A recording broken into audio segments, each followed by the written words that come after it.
Hi, this is Bishop Craig in Lansing, and this is take one for the week of the 22nd of October.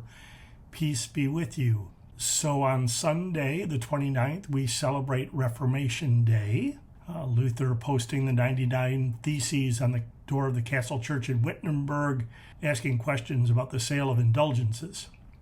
There was a time when there was talk of doing away with Reformation Day because we live in an ecumenical church. And if our celebration of Reformation Day is praise of our unique way of doing potlucks, indeed we should do away with Reformation Day.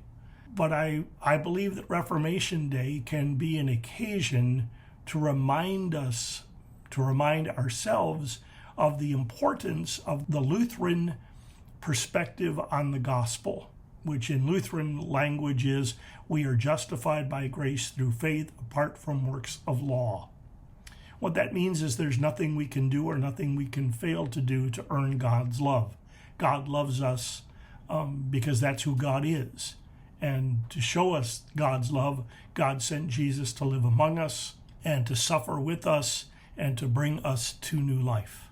So Luther's question was, at the hour of death, will we meet a wrathful God or a merciful God? And Luther determined that we will meet a merciful God. And that is great news, especially when you're dying. After the week we had this past week, and that we continue to have with 2 wars and divided government and those kinds of things, the question we might ask is, when the world is on the brink of death, will we meet a wrathful God or a merciful God? And the answer remains a merciful God. These things did not happen as punishment from God. And while God does not seem to be willing or maybe able to reach in and negate the consequences of our actions individually, societally, globally, God is with us. And so if you ask me where God is these days, God is suffering with. I'm really grateful because of your generosity. This past week, the Synod sent $5,000 to Lutheran Disaster Response for humanitarian aid to Israel and Gaza. So that's, I think, why we need Reformation Day, to remind us of the unique perspective on the gospel that Lutheran Christians bring.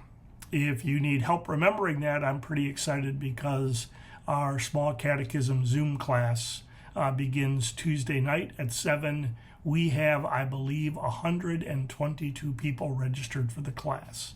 So that is pretty exciting. So I will be doing that this week. On Wednesday, I am participating in a Zoom panel discussion on disabilities for 1517 Media, which we know better probably is Augsburg Fortress.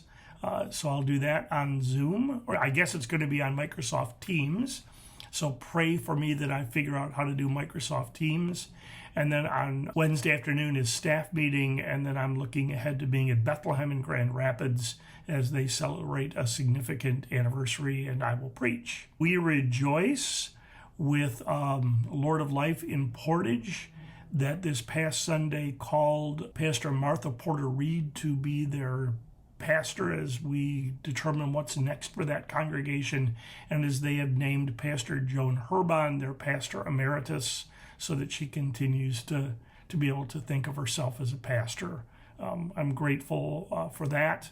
St. Matthew in Bridgeport has called a part-time pastor, and St. Luke in Grand Rapids has called a pastor, and his name is Kyle Duff. He is a seminary graduate and is coming from LSTC, and he will be ordained in Chicago on the 11th of November, and his installation will be on the 19th of November. So, so lots going on, and we continue to pray for congregations in the call process and congregations that are taking a very hard look at their future. Those chickens, if you will, are coming home to roost. And we think that is finally, post-pandemic, is catching up. The PPP loans have been used, and it's time for us to figure out what the new reality is, and that is happening across our church. So we continue to pray for pastors Sarah Samuelson, Dana Hendershot, Joan Herbon, Betsy Campice. If I forgot one, I apologize. Who are all hanging in and doing well.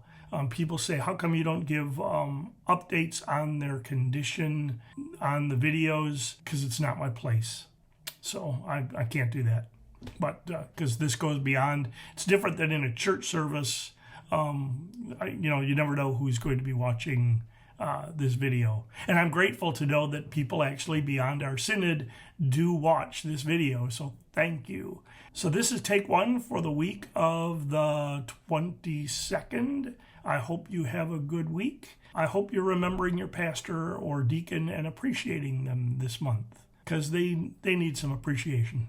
Yep, we all do. And, I hope that whatever you do for a living in your world, the people you work with and perhaps for are finding a way to appreciate you. I used to love it when churches would have like a Christian Vocation Day, maybe Labor Day, and have people come as they would dress for work, and then have an affirmation of Christian vocations in the world to help us all realize that whatever our task, whatever our vocation, whatever our calling, it is grounded in baptism, and we get to reflect Jesus in what we do and in how we do it. So I'm Bishop Craig. This is Take One.